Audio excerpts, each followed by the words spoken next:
رحمۃ اللہ نحمدہ ونصلی علی رسولہ الکریم اما بعد فاعوذ باللہ من الشیطان الرجیم بسم اللہ الرحمن الرحیم رب اشرح لی صدری ویسر لی امری واحلل عقدۃ من لسانی یفقہوا قولی۔ صحیح بخاری میں ہم کتاب العلم پڑھ رہے تھے، یعنی علم کے بیان میں۔ اور دنیا میں آپ یہ دیکھیں کہ ایمان سے بڑھ کر کوئی نعمت نہیں ہے، اور ایمان کے بعد وہ علم جو وحی کے ذریعے سیکھا جائے، اس سے بڑھ کر کوئی نعمت نہیں ہے۔ تو جب انسان اپنی نیت کو اللہ کی راہ میں خالص کرے اور اس علم کی اہمیت اور فضیلت پر نظر رکھے، تو یقیناً اس کے لیے یہ آسان ہو جاتا ہے کہ وہ اپنی بہت ساری مصروفیات میں سے اس دین کے لیے وقت نکالے۔ ٹھیک ہے، جیسے آج ہم دیکھ رہے ہیں کہ ہم میں کم لوگ ہیں، تو اس کی وجہ یہ ہے کہ ہم پر جب کوئی اور ذمہ داری آ پڑتی ہے تو اور دین کی ذمہ داری متاثر ہونے لگتی ہے تو ہم آرام سے کوئٹ کر جاتے ہیں۔ تو آپ لوگوں کے لیے بشارت ہے، مبارک ہو آپ کو کہ آپ نے اپنا وقت نکال کے اس کلاس کو جوائن کیا، اور یقیناً آپ بھی قربانیوں کے درجے سے گزرے ہوں گے۔ کسی نے اپنے اہل و عیال کے ساتھ بیٹھنے کی قربانی دی ہوگی، کسی نے اس وقت اچھا کھانے کی یا چٹ چیٹ کرنے کی یا باہر موسم کو انجوائے کرنے کی، یا بہت ساری چیزیں۔ ٹھیک ہے، تو یاد رکھیں کہ ایمان دنیا کی سب سے بڑی دولت، سب سے بڑی نعمت ہے، اس کا کوئی بدل ہی نہیں ہے۔ ٹھیک ہے، اور اسی طرح ایمان کے بعد وحی الہی کا علم حاصل کرنا۔ ظاہر ہے جب آپ ایمان آپ کا بڑھے گا تبھی جب آپ اس علم کو سیکھیں گے، اس راہ میں پھر اعمال صالح کریں گے، اور وہ علم کہاں سے سیکھیں گے؟ وحی الہی کا علم، ٹھیک ہے، جو کہ ہم پڑھ رہے ہیں۔ اور اسی کے مطابق امام بخاری نے باب باندھے ہیں کہ ان کی پہلے چیپٹر کا نام کتاب الایمان، پھر کتاب الوحی، اور اس کے بعد یہاں آگے پیچھے کر دیے شاید میں نے، اور تیسرا جو سا کتاب العلم ہے۔ ٹھیک ہے، تو اللہ سبحانہ تعالیٰ سے دعا ہے کہ ہم سب کو اتنی توفیق عطا فرمائیں کہ ہم دین کا صحیح فہم پیدا کریں، اس دین کو سیکھیں، قرآن و حدیث سے سیکھیں، اور پھر اس کو آگے پھیلائیں انشاءاللہ۔ اور اسی میں جیسے میں ابھی آپ کو کہہ رہی تھی کہ جب حدیث سنیں، اور اسی طرح آیات بھی آپ دیکھیں کہ رسول اللہ صلی اللہ علیہ وسلم کا طرز عمل کیا تھا کہ جب جنت کی بشارت کی آیات آتیں تو جنت کا سوال کرتے اللہ سبحانہ تعالیٰ سے، اور جب جہنم کی آیات آتیں تو جہنم سے پناہ مانگتے اللہ تعالیٰ سے۔ ٹھیک ہے، تو اسی طرح جب آپ احادیث پڑھیں، اور جیسے پچھلی دفعہ ہم نے یہ 75 نمبر میں حدیث پڑھی کہ اللہ سبحانہ تعالیٰ کے رسول صلی اللہ علیہ وسلم نے حضرت ابن عباس کے لیے دعا کی، ان کو سینے سے چمٹایا اور دعا فرمائی، یا اللہ اس کو قرآن سکھلا دے، اللہم علمہ الکتاب۔ تو ہم اپنے بچوں کو اسی طرح پیار محبت سے دین کی طرف لائیں، اور ان کے لیے دعائیں بھی کریں۔ خالی ان پہ رعب جمانا یا ان کو زبردستی اس کی طرف لانا اسے کام نہیں چلتا، بلکہ ان کے لیے دعائیں بہت زیادہ ضروری ہیں، دعائیں مانگیں۔ انشاءاللہ آج کی محفل کا آغاز کرتے ہیں۔ اللہم صلی علی محمد وعلی آل محمد کما صلیت علی ابراہیم وعلی آل ابراہیم انک حمید مجید۔ اللہم بارک علی محمد وعلی آل محمد کما بارکت علی ابراہیم وعلی آل ابراہیم انک حمید مجید۔ اللہم اجعل عملی کلہ صالحا واجعلہ لوجہک خالصا ولا تجعل لأحد فیہ شیئا، آمین۔ صحیح بخاری میں کتاب العلم میں حدیث نمبر 76 ہے، آپ سے شیئر کی ہے، آپ اس کو کھول لیں اور حدیث کے الفاظ پہ ضرور نظر رکھیں۔ حدثنا اسماعیل ابن ابی اویس قال حدثنی مالک عن ابن شہاب عن عبید اللہ ابن عبداللہ ابن عتبہ عن عبداللہ ابن عباس قال اقبلت راکبا علی حمار اتان وانا یومئذ قد ناہزت الاحتلام۔ ہم سے اسماعیل نے بیان کیا، ان سے مالک نے، ان سے ابن شہاب نے، ان سے عبید اللہ بن عبداللہ بن عتبہ نے، وہ عبداللہ بن عباس رضی اللہ عنہما سے روایت کرتے ہیں کہ میں ایک مرتبہ گدی پر سوار ہو کر چلا، اس زمانے میں بلوغت کے قریب تھا۔ ٹھیک ہے، احتلام کا لفظ آ رہا ہے، یعنی یہ کہ میں جوان ہونے کے قریب تھا۔ ورسول اللہ صلی اللہ علیہ وسلم یصلی بمنن الی غیر جدار، اور رسول اللہ صلی اللہ علیہ وآلہ وسلم منع میں نماز پڑھ رہے تھے اور آپ کے سامنے دیوار نہ تھی، یعنی غیر جدارن کسی آڑ کے بغیر۔ فمررت بین یدی بعض الصف، تو میں بعض صفوں کے سامنے سے گزرا،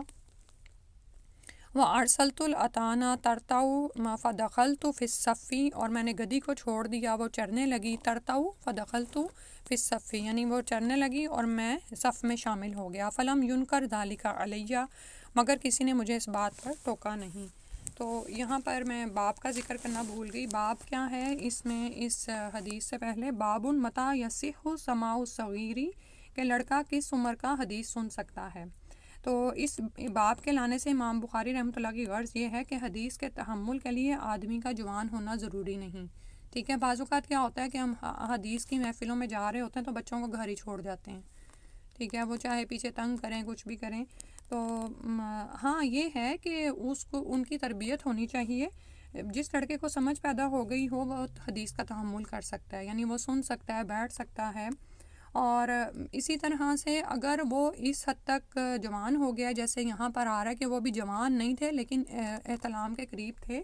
یعنی جوان ہونے والے تھے۔ اور بعض اوقات آپ جانتے ہیں نا کہ بچے ابھی جوان نہیں ہوئے ہوتے لیکن ماشاءاللہ کچھ بچے بہت باشعور ہوتے ہیں، ان کو سمجھ آتی ہے۔ تو پھر اسی طرح اگر وہ حدیث کی محفل میں جاتے ہیں اور وہ سن لیتے ہیں تو اس کی پھر وہ آگے اگر بیان کرتے ہیں تو ان کی روایت معتبر ہو گئی، ٹھیک ہے۔ اور لیکن یحییٰ نے کہا کہ حدیث کے تحمل کے لیے 15 برس کی عمر ہونا ضروری ہے۔ جیسے آپ یہ دیکھتے ہیں کہ بعض اوقات ہمارے بھی یہاں پر جب جماعت پر لے کے جاتے ہیں بچوں کو تو بعض اوقات وہ پوچھتے ہیں کہ بچہ جوان ہے، پھر وہ کبھی پوچھتے ہیں کہ اچھا بچہ 15 سال کا ہو گیا تو پھر اس کو بغیر کسی گارڈین کے لے جائیں گے، لیکن اگر نہ ہو تو پھر ساتھ میں گارڈین کی وہ شرط لگاتے ہیں، ٹھیک ہے۔ تو کچھ کہتے ہیں کہ جب بچے کو اتنی عقل ہو جائے کہ وہ سنی ہوئی بات کو سمجھ لے تو اس کا تحمل صحیح ہے، ٹھیک ہے۔ تو ہمیں اس سے یہ بات پتہ چلتی ہے کہ اگر آپ کا بچہ باشعور ہے، سمجھنے والا ہے اور وہ کسی حدیث کی محفل میں جاتا ہے اور اس کے بعد آ کر اس بات کو منو ان روایت کرتا ہے تو پھر اس کی بات سنی جائے گی۔ اور اس میں ہم بڑی عمر کی خواتین یا مردوں کے لیے سیکھنے کی بڑی بات ہے کہ ہم نا اپنے بچوں کی رائے کو اہمیت نہیں دیتے، حالانکہ وہ قرآن و حدیث کی بات بیان کر رہے ہوتے ہیں، لیکن ہم نے چونکہ ایک عادت بنائی ہوئی ہے کہ بچے کی بات نہیں سننی ہے اور اس کو آگے سے رد کر دینا ہے، تو اس عادت سے بھی نکلنے کی ضرورت ہے۔ اور اس میں ہمیں سلیمان علیہ السلام اور داؤد علیہ السلام کا کردار ہمارے سامنے آتا ہے کہ جس میں سلیمان علیہ السلام کے مشورے کو داؤد علیہ السلام نے قبول کیا، حالانکہ داؤد علیہ السلام حکم کی پوزیشن پر تھے اور وہ باپ بھی تھے، لیکن انہوں نے جب دیکھا کہ سلیمان علیہ السلام کا جو فیصلہ ہے وہ زیادہ حکمت کے قریب ہے تو انہوں نے اس کو قبول کر لیا، ٹھیک ہے۔ تو سیکھنے کی باتیں یہاں پر دوسری جو ہمیں اور پتہ چل رہی ہیں وہ یہ ہے کہ رسول اللہ صلی اللہ علیہ وسلم کے سامنے آڑ نہیں تھی، یعنی کوئی سترہ موجود نہیں تھا، تو پھر اگر کوئی لڑکا یا گدھا اگر نمازی کے سامنے سے نکل جائے تو نماز فاسد نہیں ہوگی، ٹھیک ہے، جو یہاں سے ہمیں پتہ چل رہا ہے، کیونکہ آ رہا ہے فلم ینکر ذالک علیہ، تو مجھے کسی نے اس بات پر ٹوکا نہیں۔ آپ سوچ رہے ہوں گے کہ وہ تو نماز میں تھے، لیکن ہم لوگ جب ٹوکنے پہ آتے ہیں تو ہم کیا کرتے ہیں، ادھر ہم نے سلام پھیرا، ادھر ہم بولنا شروع ہو جاتے ہیں، تمہیں پتہ نہیں چلتا کہ میں نماز پڑھی تھی، یہ کر رہی تھی۔ تو اس طرح کی باتیں نا، اب یہاں سے ہمیں کتنی باتیں سمجھ آ رہی ہیں کہ اگر تو آپ کو نماز میں خشوع کے ختم ہونے کا ڈر ہے تو اپنا سترہ آپ خود رکھیں، ٹھیک ہے، لیکن اگر نہیں ہے اور دور سے کوئی گزر رہا ہے اتنا کہ آپ کی سجدے کی نظر سے پرے ہے تو پھر اس سے آپ کی نماز باطل نہیں ہوتی ہے، ٹھیک ہے۔ اس کے بعد ہے حدیث نمبر 77، حدثنی محمد ابن یوسف قال حدثنا ابو مسہر قال حدثنی محمد ابن حرب حدثنی الزبیدی عن الزہری عن محمود ابن ربیع قال اقلت من النبی صلی اللہ علیہ وسلم مجتا مجہا فی وجہی وانا ابن 5 سنین من دلوی۔ اس بارے میں کہ بچے کا حدیث سننا کس عمر میں صحیح ہے، اسی میں پھر یہ حدیث آئی ہے۔ ہم سے محمد بن یوسف نے بیان کیا، ان سے ابو مسہر نے ان سے محمد بن حرب نے، ان سے زبیدی نے زہری کے واسطے سے بیان کیا، وہ محمود ابن ربیع سے نقل کرتے ہیں، انہوں نے کہا مجھے یاد ہے کہ ایک مرتبہ رسول اللہ صلی اللہ علیہ وسلم نے ایک ڈول سے منہ میں پانی لے کر میرے چہرے پر کلی فرمائی اور میں اس وقت 5 سال کا تھا، ٹھیک ہے۔ اب یہاں پر کیا سمجھ آ رہی ہے کہ امام بخاری نے اس بات کو، اس روایت کو حدیث میں بیان کر دیا ہے، تو اس سے ان کا یہ لانا مقصود ہے کہ اگر کوئی بچہ سمجھ والا ہے اور اس کو کوئی بات یاد رہ گئی ہے تو اس کی روایت معتبر ہوگی، کیونکہ محمود گو اس وقت کم سن تھے مگر ان کو سمجھ تھی اور ان کو بات یاد رہی تو ان کی روایت معتبر ٹھہری۔ آپ صلی اللہ علیہ وسلم نے یہ کلی شفقت کی راہ سے یا برکت کے لیے محمود پر کر دی تھی، ٹھیک ہے۔ اب اگر اچھا پہلی بات تو یہی جو ابھی اس حدیث سے فائدہ یہی پتہ چل رہا ہے کہ اگر اس طرح کوئی چھوٹا بچہ بھی کوئی حدیث بیان کرتا ہے، اور سبحان اللہ ہمارے ہاں تو خیر رواج نہیں ہے، ہم لوگ تو قرآن کے حفظ پر ہی رہ جاتے ہیں، لیکن آپ یہ دیکھیں کہ عرب کو ان کا حافظہ اتنا، اور ابھی بھی یہی صورتحال ہے، ان کا حافظہ اتنا اسٹرانگ ہے کہ پوری کی پوری کتابیں یاد کرتے ہیں وہ، ٹھیک ہے۔ تو سب سے پہلے قرآن ہے، اس کے بعد حدیث کی کتابیں یاد کرتے ہیں، اس کے بعد جو بھی وہ ان کے آگے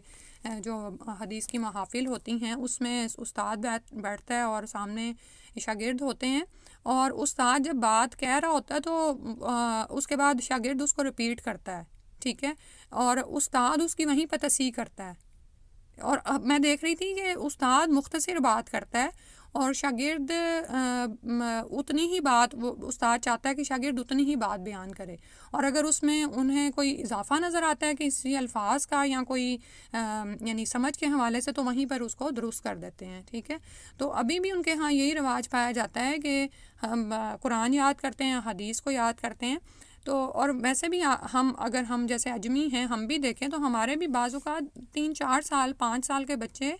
یعنی بڑے ہو کے اپنی زمانے کی باتیں سنا رہے ہوتے ہیں ہمیں، ٹھیک ہے، اور ہم بعض اوقات حیران ہوتے ہیں کہ اچھا تمہیں وہ اس زمانے کی بات کیسے یاد ہے، ٹھیک ہے۔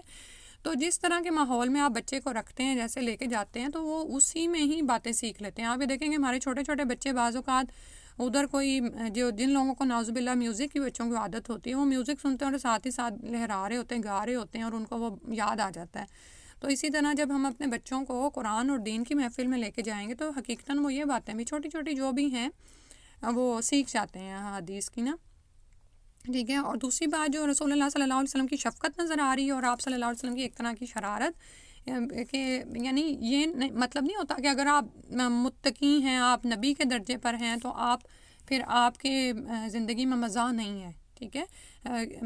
اور آپ یہ دیکھیں کہ آپ نے ان کے چہرے پر کلی فرمائی، اور اس وقت وہ 5 سال کے تھے، اور یہ برکت کی غرض سے بھی کی، ٹھیک ہے۔ اب جس کے دل میں رسول کی محبت نہیں ہے وہ کہے گا یہ کہ آپ نے کلی کر دی، لیکن جس کے دل میں رسول کی محبت ہے، ہم جانتے ہیں کہ صحابہ کرام تو رسول صلی اللہ علیہ وسلم کے وضو کے پانی پر جھگڑتے تھے، یہ ایک محبت ہی ہوتی ہے نا۔ اور ہو سکتا ہے آپ میں سے کچھ ایسے لوگ ہوں جو اپنے والدین سے ایسی ہی شفقت کا اظہار کرتے ہوں، ایسی محبت کا اظہار کرتے ہوں، ٹھیک ہے، کہ ان کے پاس بیٹھنا، ان کو وضو کروانا، اور بعضوں کا ظاہر ہے وضو کرتے ہوئے کوئی چھینٹا آپ کے اوپر بھی گر جاتا ہے، تو ایک تو یہ نفرت کا اظہار ہوتا ہے کہ آپ اس کو پسند نہ کریں، اور ایک یہ ہوتا ہے کہ آپ اور اس کو مل لیں کہ میں وضو کا ہی پانی ہے الحمدللہ۔ اس کے بعد ہے حدیث نمبر 78، حدثنا ابو القاسمی خالد ابن خلی قاضی حمصہ قال حدثنا محمد ابن حرب قال اوزاعی اخبرنا الزہری عن عبید اللہ ابن عبداللہ ابن عتبہ ابن مسعود عن ابن عباس انہ تمارا ہوا والحر ابن قیس بن حسن الفزاری فی صاحب موسیٰ۔ یہ اس سے ملتی جلتی حدیث ہم پیچھے بھی پڑھ چکے ہیں۔ اچھا، میں نے جن کتابوں کا انتخاب کیا نا،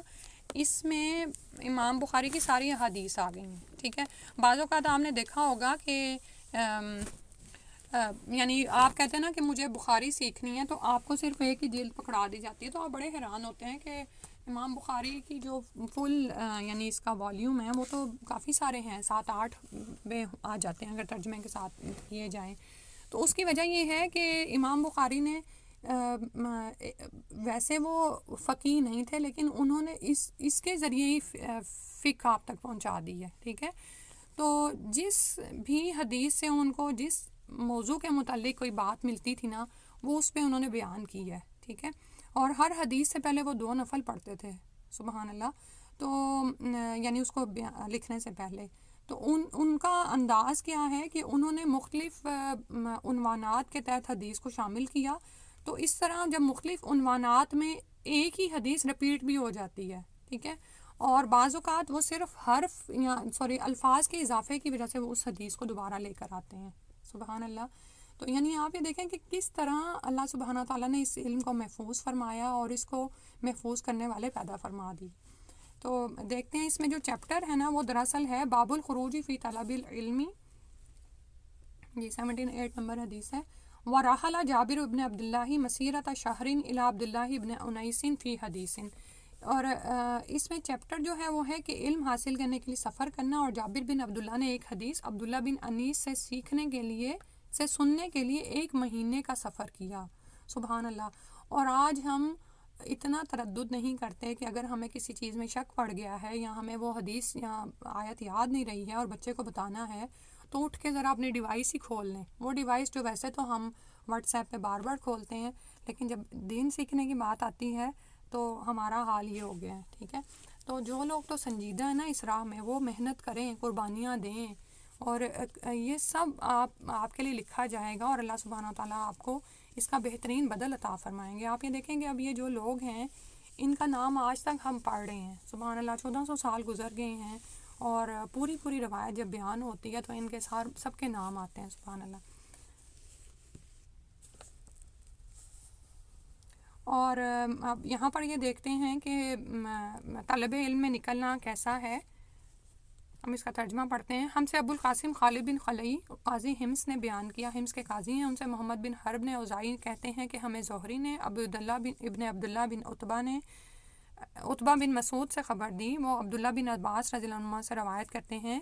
کہ وہ اور حر بن قیس بن حسن فزاری موسیٰ علیہ السلام کے ساتھی کے بارے میں جھگڑے، یعنی آپس میں ایک دوسرے سے بحث کر رہے تھے. فمرہ بہما ابی ابن کعب، تو وہاں سے ان دونوں پر سے ابی ابن کعب گزرے. فدعاہ ابن عباس، تو ابن عباس نے ان کو بلایا. فقالا، تو انہوں نے کہا، انی تماریت انا و صاحبی ھذا فی صاحبی موسیٰ الذی سأل السبیل الی لقیہ. اور ابن عباس نے ان کو بلایا اور کہا، مجھ میں اور میرے اس دوست میں جھگڑا ہوا کہ موسیٰ علیہ السلام کا وہ فریق کون تھا جس سے موسیٰ علیہ السلام نے ملنا چاہا تھا. ٹھیک ہے، اب آج ہم آرام سے تفسیر پڑھتے ہیں اور ہمیں پتہ چل جاتا ہے سورہ کاف میں موسیٰ علیہ السلام کو جو ملے تھے وہ خضر علیہ السلام تھے. لیکن اب یہ باتیں ہمیں کہاں کیسے پہنچی ہیں، اس میں آپ دیکھیں کہ کتنا تردد کیا گیا ہے. ٹھیک ہے، کوششیں کی گئی ہیں. تو وہ آگے سے کہنے لگے، ان سے پوچھنے لگے، حل سمیت رسول اللہ صلی اللہ علیہ وسلم یذکر شأنہ. شأن کا مطلب ہوتا ہے حال. ٹھیک ہے، تو انہوں نے کہا کہ کیا تم نے حضرت صلی اللہ علیہ وسلم نے سے اس بارے میں کچھ سنا ہے، اس باب کے بارے میں کہ آپ اس کا حال بیان کرتے تھے. فقال ابی، تو ابی ابن کعب نے کہا، نام، جی ہاں، سمیت النبی صلی اللہ علیہ وسلم یذکر شأنہ،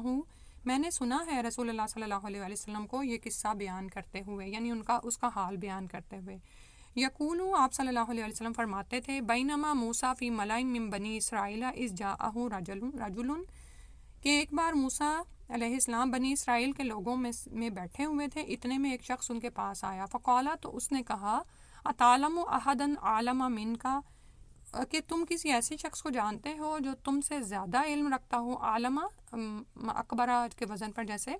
کہ زیادہ علم رکھتا ہو، من کا، آپ سے، یعنی موسیٰ علیہ السلام آپ سے بڑھ کر بھی کوئی علم والا ہے. قال موسیٰ، تو موسیٰ علیہ السلام نے کہا، لا، نہیں. فأوحى اللہ عز وجل الی موسیٰ، تو اللہ سبحانہ تعالیٰ نے موسیٰ علیہ السلام کی طرف وحی بھیجی. بلا عبدنا خضر، کیوں نہیں، ہمارا ایک آدمی ہے جو تم سے زیادہ علم رکھتا ہے، اور اس کا نام کیا ہے، خضر ہے. فسأل السبیل الی لقیہ، تو موسیٰ علیہ السلام نے اس سے ملنے کا راستہ چاہا، یعنی ان سے پھر پوچھا، اللہ تعالیٰ سے پوچھا کہ یا اللہ میں ان کو کہاں پہ مل سکتا ہوں. لقیہ یعنی ان سے ملاقات کا، لقی کا مطلب ہوتا ہے ملنا. ٹھیک ہے، جیسے ملاقات اردو میں اس کا لفظ ہے ایزی. اب یہ دیکھیں کہ موسیٰ علیہ السلام کو پتہ چلا کہ انہوں نے یعنی انہیں جس بات کا نہیں پتہ تھا، علم کے بغیر انہوں نے ایک بات کر دی کہ وہ تو نہیں جانتے تھے کہ مجھ سے بھی بڑھ کر اس وقت زمین پر علم والا ہے. وہ تو سمجھتے تھے کہ مجھے چونکہ نبوت دی گئی ہے اور میرے پاس جو وحی کا علم آتا ہے، اس سے بڑھ کر کوئی اس کا جاننے والا نہیں. تو لیکن جب اللہ سبحانہ تعالیٰ نے ان کی تصحیح فرمائی ہے تو وہ کتنے زیادہ شوقین ہیں، کہنے لگے کہ کیا ان کی طرح ملاقات کا کوئی راستہ ہے. اب اس میں ساتھ ساتھ باب کو بھی ذہن میں رکھیں کہ باب الخروجی فی طلب العلم، کیونکہ بعض اوقات ہمیں یہ ہوتا ہے کہ کیا ہمیں علم حاصل کرنے کے لیے وہ اتنی دور کہیں مسیساگا میں کلاس ہو رہی ہے، ٹورنٹو میں ہو رہی ہے، وہاں جانا چاہیے. شیطان کہتا ہے نہیں، گھر بیٹھے سن لو، آسانی سے اوپن کرو اور کھولو اور بس کام ہو جائے گا. ٹھیک ہے، یہ ہمارے ساتھ معاملہ ہے. اسی لیے تو دین جو ہے وہ پھیلتا نہیں. بہت کم ہی سنجیدہ مزاج رہ گئے ہیں جو کہ دین کو سیکھتے ہیں، اور وہ بھی جو ہیں ان کو بھی شیطان کافی دفعہ تنگ کرتا ہے اور وہ پھر وہیں پہ ہی رہ جاتا ہے. کیونکہ آپ یہ دیکھیں کہ ٹھیک ہے حدیث آپ بیٹھ کے بھی سن لیں گے گھر بیٹھے بھی، لیکن جب آپ کسی سے ملاقات کرتے ہیں تو آپ کا تزکیہ بھی ہوتا ہے. دو لوگوں کے ساتھ آپ ملتے ہیں، آپ ادب سیکھتے ہیں، سکھانے والا بھی کچھ سیکھتا ہے اور سیکھنے والا بھی کچھ سیکھتا ہے. ٹھیک ہے، تو اگر الحمدللہ کی آپشنز موجود ہیں، آپ لوگ سیکھتے ہیں، لیکن اس کے علاوہ ضرور اگر آپ کے ارد گرد کہیں پر ماہانہ یا ہفتہ وار، جیسے رسول صلی اللہ علیہ وسلم کے زمانے میں وہ خواتین نے خود آ کے درخواست کی تھی کہ ہم بھی سیکھنا چاہتی ہیں، تو آپ صلی اللہ علیہ وسلم ان کے لیے ہفتے میں ایک دن کلاس کا اہتمام کرتے تھے، ٹھیک ہے. تو اسی طرح ہفتے میں ایک دن یا جمعہ کا خطبہ ہی سننے چلی جایا کریں، ٹھیک ہے. اس پہ تو اتنی زیادہ فضیلتیں ہیں، اور الحمدللہ یہاں پر تو جگہ بھی موجود ہے عورتوں کے لیے. تو موسیٰ علیہ السلام نے ان سے ملنے کا راستہ چاہا. فَجَعَلَ اللَّهُ لَهُ الْحُوتَ آیا، تو اللہ سبحانہ تعالیٰ نے مچھلی کو ان کے لیے ایک نشانی بنایا. وَقِيلَ لَهُ، اور ان کو کہا اِذَا فَقَدْتَ الْحُوتَ، جب تم سے مچھلی کھو جائے، فقطہ یعنی تم اس کو گم پاؤ، فرجع فَإِنَّكَ سَتَلْقَاهُ، تو تم وہیں سے پھر کیا کرو، فرجی، تو وہیں سے لوٹ جاؤ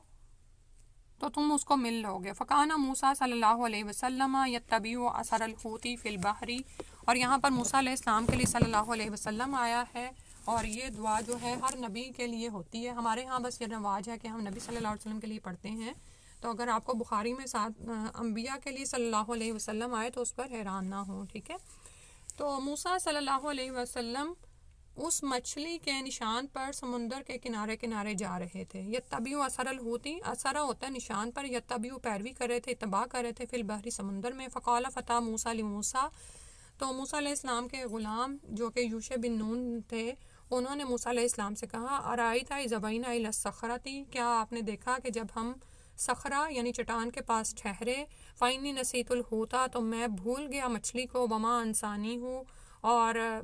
نہیں بھلایا اس کو مجھے، الا الشیطان، مگر شیطان نے، ان اذکرہ، کہ میں اس کا ذکر آپ سے کرتا. یعنی مچھلی کے ساتھ کیا معاملہ ہوا، میں اس وقت بھول ہی گیا اور میں نے بتایا ہی نہیں، کہ کیونکہ یہ ٹوکری میں ڈالی ہوئی تھی نا مچھلی، اور جہاں پر یوشع بن نون بھولے وہاں پر یہ مچھلی دراصل سمندر میں چلی گئی ایک عجب سا راستہ بناتے ہوئے، یعنی اس نے وہاں پر ایک ٹنل، ایک سرنگ بنا لی تھی. قال موسیٰ علیہ السلام نے کہا ذالک ما کنا نبغی، یہی تو ہم مقصد تھا جس کی تلاش میں ہم ڈھونڈ رہے تھے، یہی تو وہ چیز تھی، نبغی، ہم اس کو تلاش کر رہے تھے. فرتدا علی آثارہما، تو وہ دونوں کھوج لگاتے ہوئے اپنے قدموں پر، قصصاً یعنی لوٹے، یعنی انہی اپنے قدموں کے نشانات پر واپس پلٹے. قصہ بھی اسی سے ہے نا، کہ کسی کے پیچھے پیچھے جانا، کہانی میں بھی آپ کیا کرتے ہیں کہ کرداروں کے پیچھے پیچھے جا رہے ہوتے ہیں، تو اپنے نشانوں پر واپس اسی طرف پلٹے. ارتداد بھی آپ پڑھتے ہیں، کوئی اپنے جب دین سے پھر جائے تو اس کے لیے بھی ارتداد کے الفاظ آتے ہیں، تو یہ واپس پلٹے. فوجد خضرا، تو انہوں نے دونوں نے پایا، دال کے بعد الف آ رہا ہے، یعنی ان دونوں نے پایا خضر علیہ السلام کو. فکان من شأنہما ما قص اللہ فی کتابہ، تو پھر وہی حال بیان یعنی کہ دونوں کا ہوا جو کہ اللہ سبحانہ تعالیٰ نے اپنی کتاب میں بیان فرمایا. یعنی آگے جو پورا قصہ ہے وہ آپ قرآن میں بھی پڑھ چکے ہیں، ٹھیک ہے. تو بنیادی طور پر علم کے باب میں چونکہ یہ حدیث آئی ہے، آگے بھی آئے، تو وہاں پر کچھ اور چیز سکھانی مقصود ہوگی. یہاں پر جو سکھانی مقصود ہے، جو آپ کو میں نے ابھی بتائی، کہ علم کی طلب میں گھر سے نکلنا ٹھیک ہے. اب سوال پیدا ہوتا ہے کہ کیا عورتیں بھی نکلیں؟ ہاں جی، عورتیں بھی نکلیں، کیونکہ نبی صلی اللہ علیہ وسلم کے بعد سے عورتوں کو اگر آپ آج ہی بیٹھ کے گوگل پر سرچ کریں نا، تو سبحان اللہ حرمین میں اتنی زیادہ محدثات تھیں، اور وہ وہاں پر کلاسز کرتی تھیں، احادیث کی باقاعدہ تعلیم ہوتی تھی، ٹھیک ہے. اور ابھی بھی وہاں پر یہی صورتحال ہے. اور یہاں پر بھی آپ یہ دیکھیں کہ جو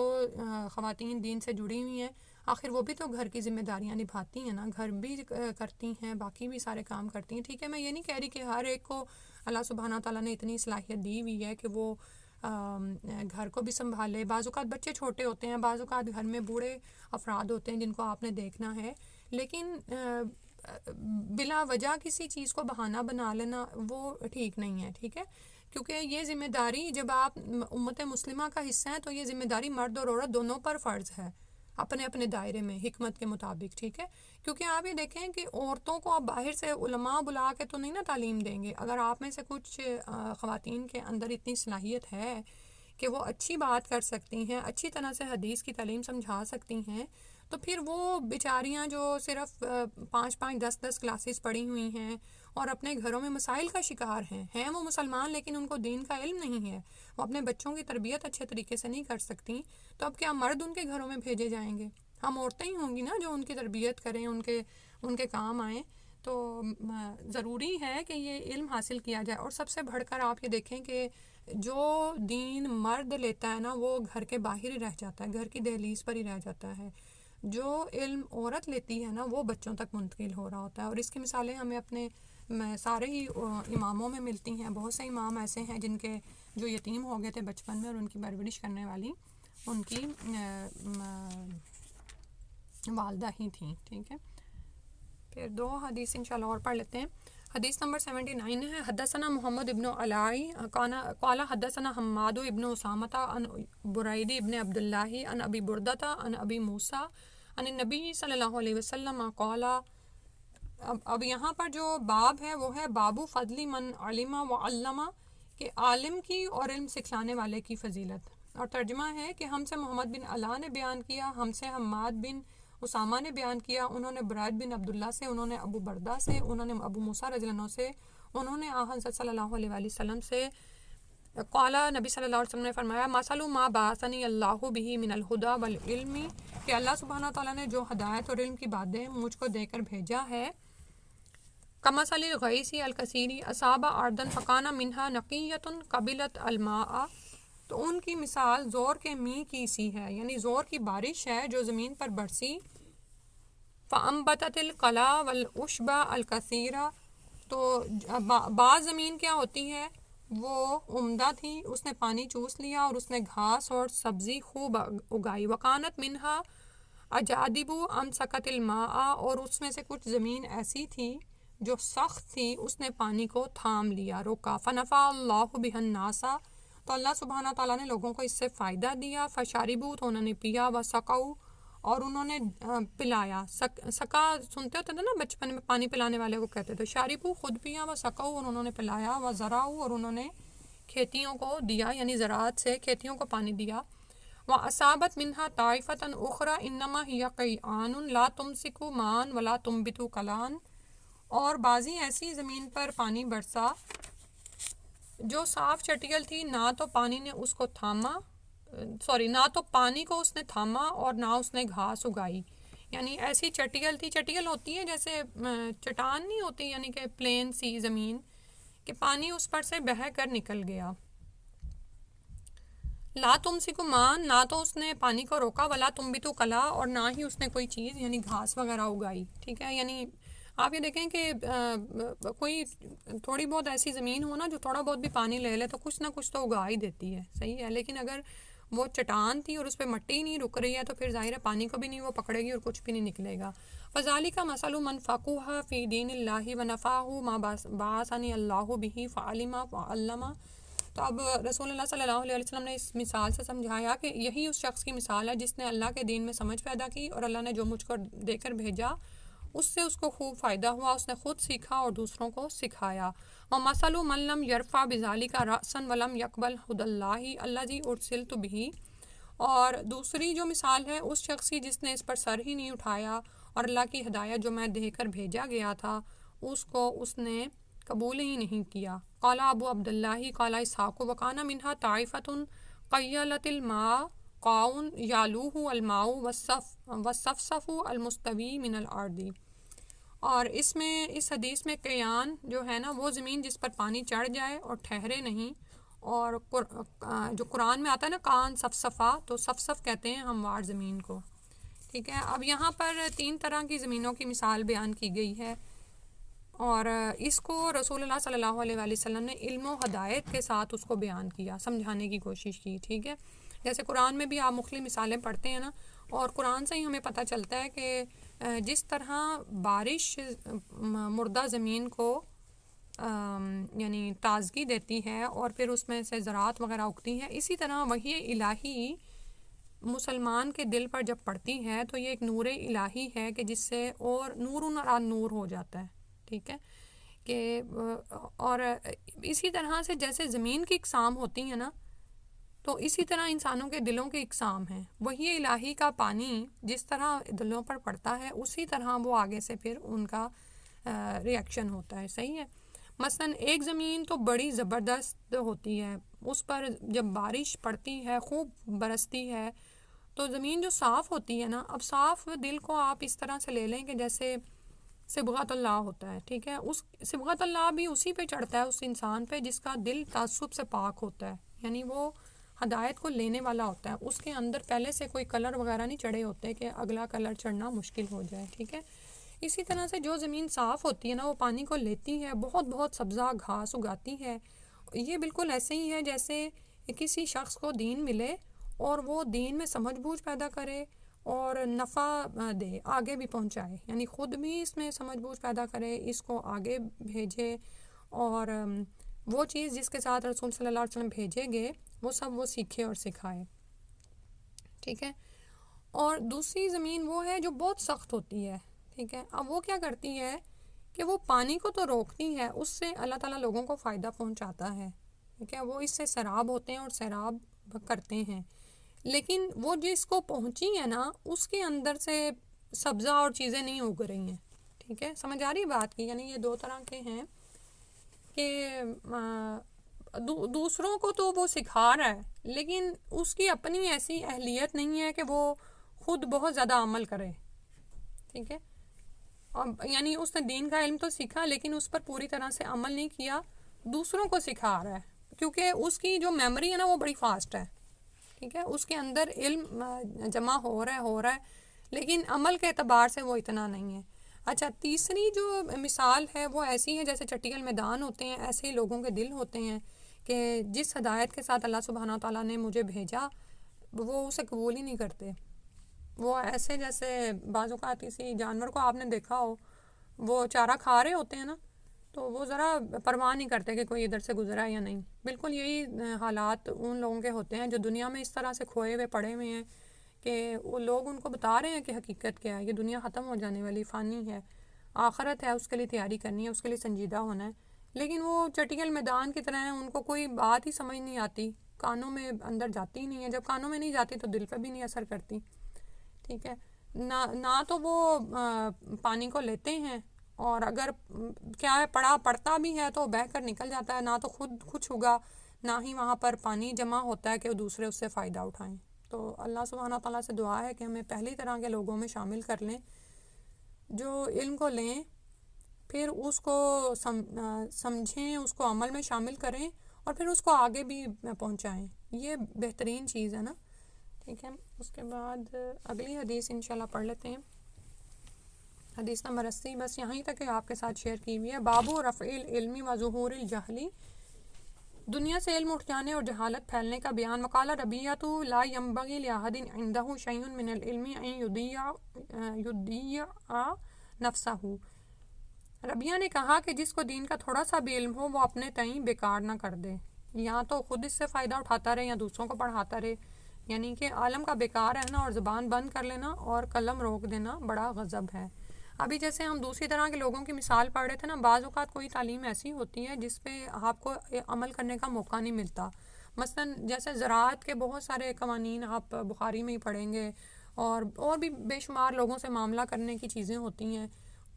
یعنی دین میں آپ سمجھ رہے ہوں گے کہ بہت سارے ایسے معاملات ہوتے ہیں جن کا آپ کی زندگی سے تعلق نہیں ہوتا یا کبھی بھی آپ کو اس پر عمل کرنے کی نوبت پیش نہیں آتی، تو کیا ہم وہ علم سیکھنا بند کر دیں؟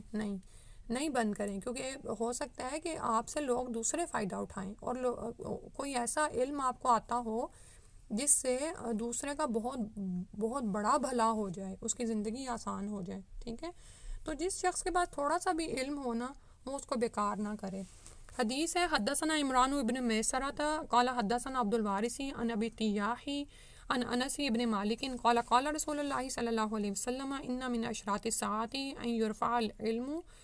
ویثبت الجہل ویشرب الخمر ویظہر الزنا، علم کے زوال اور جہل کی اشاعت کے بارے میں، یعنی علم کم ہو جائے گا اور جہالت پھیلتی چلی جائے گی۔ ہم سے عمران بن میسرہ نے بیان کیا، ان سے عبد الوارث نے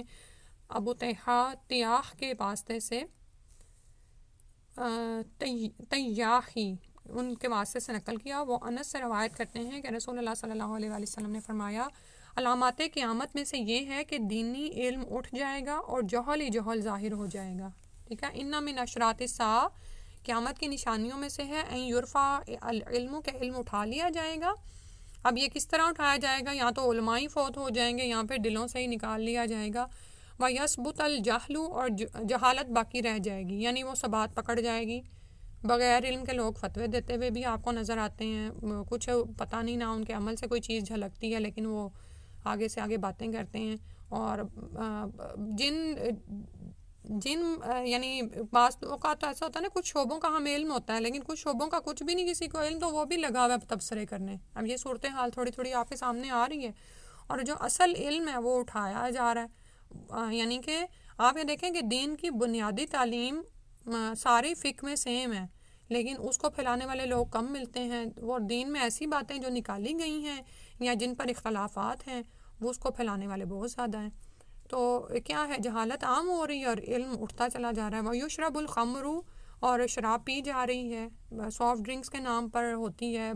آپ کو بعض اوقات یعنی کہ کھانے کی چیزوں میں ہوتی ہے،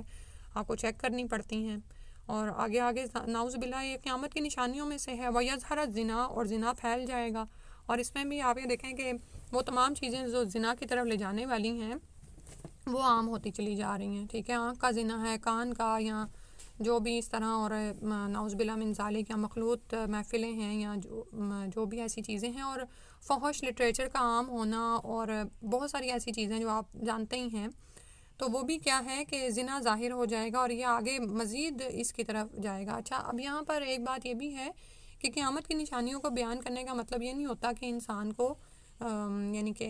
پینک کیا جائے۔ یعنی بعض اوقات لوگ کہتے ہیں نہیں مجھے نہ ڈراؤ۔ بھئی تمہیں یہ ہم کیوں ڈراتے ہیں؟ اس لیے کہ انسان اپنے فائدے کے لیے سوچے، اپنے انجام کو اچھا بنا لے، ٹھیک ہے۔ تو اگر ہمیں یہ باتیں بتائی جا رہی ہیں، جیسے یہاں پر ہم نے 4 نشانیاں پڑھی ہیں اور قیامت کی بہت ساری نشانیاں ہیں، یہاں پر وہ اس حدیث کو باب کی مطابقت سے لائے ہیں کہ یرفع العلم، کہ علم اٹھا لیا جائے گا۔ تو پھر ہمارا کرنے کا کام کیا ہے کہ ہم میں سے اول تو بہت سارے لوگ تو دین کی محفل کی طرف آتے ہی نہیں۔ آپ یہ دیکھیں کہ میں بھی، آپ میں سے کچھ لوگوں نے بتایا ہو کہ اس طرح حدیث کی کلاس ہو رہی تو آپ آئیں، اور کوئی زیادہ ہم ٹائم بھی نہیں لے رہے ہوتے، لیکن نہیں آ پاتے لوگ۔ تو پھر جو آ رہے ہیں وہ تو کم از کم اس کو سنجیدگی کے ساتھ لیں اور اس کو آگے پھیلانے کی ذمہ داری کو ادا کریں، کیونکہ حدیث سامنے ہے ہمارے، علم اٹھایا جا رہا ہے، جہل پھیل جائے گا۔ تو جب جہالت پھیل جائے گی تو جہالت کا تو انجام کیا ہے، ٹھیک ہے، اللہ کے غضب کے بھی کام ہوں گے، پھر نعوذ باللہ پھر وہ انجام تو جہنم ہے نا۔ تو اللہ سبحانہ تعالیٰ ہم سے اپنے علم کو پھیلانے کا اور اس کو سیکھنے کا اور اس پر عمل کرنے کا کام لے لیں، آمین یا رب العالمین۔ سبحانک اللہم و بحمدک، اشہد ان لا الہ الا انت، استغفرک و اتوب الیک۔ السلام علیکم ورحمۃ اللہ وبرکاتہ۔